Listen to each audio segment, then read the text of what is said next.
What's up everyone, it's Wolfman Vince, and I'm back with another Guild Wars video. With Guild Wars 3 taking us back to ancient Orr, there's never been a better time to learn about one of the most important locations in all of Guild Wars lore. For Guild Wars 2 players, Orr is the ruined homeland of the Risen, a drowned kingdom corrupted by Zhaitan and filled with ancient temples and forgotten history. But thousands of years before that happened, Orr was the beating heart of human civilization. It was the home of the gods, the center of magical knowledge, the most prosperous kingdom in Tyria, and now it appears to be the setting of Guild Wars 3. Today we're diving deep into the history of Orr, from the arrival of the six gods all the way to the era where Guild Wars 3 takes place. Long before humanity arrived in Tyria, Orr was already important. According to Guild Wars 2 lore, during a previous Elder Dragon cycle, the Forgotten established a ritual site in what would eventually become Orr. This location later becomes the site where Grenth was freed from the control of Doric. Even before humans existed in Tyria, Orr was a place connected to powerful magic and world-changing events. But the true story of Orr begins with the arrival of the six gods. After the Elder Dragons entered their long slumber, the six human gods arrived in Tyria from the mists. They chose Orr as one of the first places they would shape and cultivate. According to Guild Wars 2 lore, the gods transformed Orr into a lush and beautiful land and built the legendary City of Arah above a powerful ley line nexus known as the Artesian Waters. Arah wasn't just another city, it was literally the city of the gods.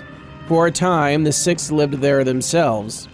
This made Orr the spiritual center of humanity and arguably the most sacred place in Tyria. In 205 BE, humans arrived in Orr under the leadership of King Doric. This marks one of the most important moments in Guild Wars history. From Orr, human civilization spread across Tyria. The gods guided humanity, the kingdom flourished. Arah became a center of learning, religion, and magical research. The Orients considered themselves the chosen people of the gods, and they had a good reason to. The gods had lived among them. Their temples stood throughout the kingdom. Powerful relics and magical artifacts were also stored in Orr. No other human kingdom could claim that connection. Now we arrive at a period that appears to be incredibly important for Guild Wars 3. Before Grenth became the god of death, that title belonged to Dhuum. Dhuum ruled the underworld with an iron grip. He consumed souls, opposed resurrection, and hunted those who escaped death. Eventually, a Tyrian-born demigod named Grenth challenged him. With the aid of 7 mortal companions, Grenth confronted Dhuum and defeated him in the Cathedral of Eternal Radiance in Orr. One of the most important events in history of the gods happened right here in Orr. After Dhuum's defeat, Grenth inherited the mantle of death and became one of the six gods. Dhuum was then imprisoned within the Hall of Judgment, where he would remain sealed for ages. What's especially interesting is that ArenaNet has confirmed Guild Wars 3 takes place shortly after Grenth becomes a god. That means we're stepping into Tyria during one of the most fascinating eras in its history. The wounds left by Dhuum's fall would still be fresh. The churches of Grenth would likely be growing. The 7 Reapers may still be active figures.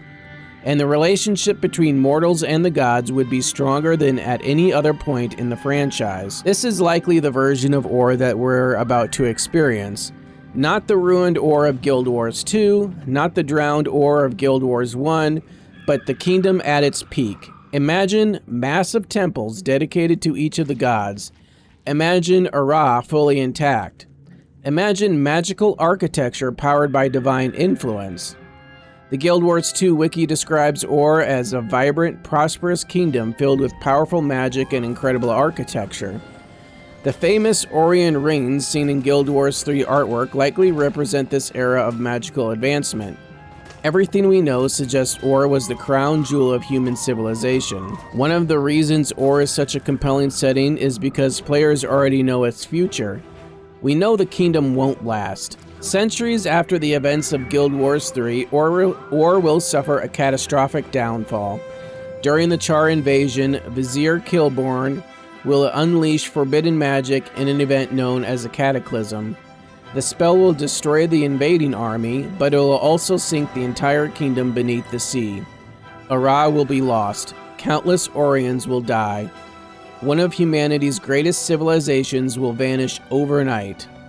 And centuries after that, Zhaitan will raise Orr from the ocean floor and transform it into the undead nightmare we explore in Guild Wars 2. This is why I'm so excited for Guild Wars 3. ArenaNet isn't taking us somewhere new, they're taking us somewhere legendary.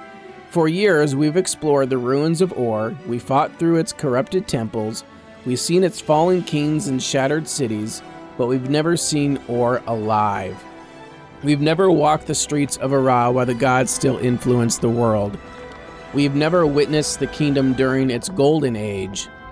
Guild Wars 3 gives ArenaNet the opportunity to show us one of the greatest civilizations in Tyria before tragedy transformed it forever. And in my opinion, that might be the most exciting setting that they've ever chosen. So, what are you most excited to see in Ancient Orr? The City of Arah? The temples of the six gods, the aftermath of Grenth defeating Dhuum, or the kingdom at the height of its power? Let me know in the comments below.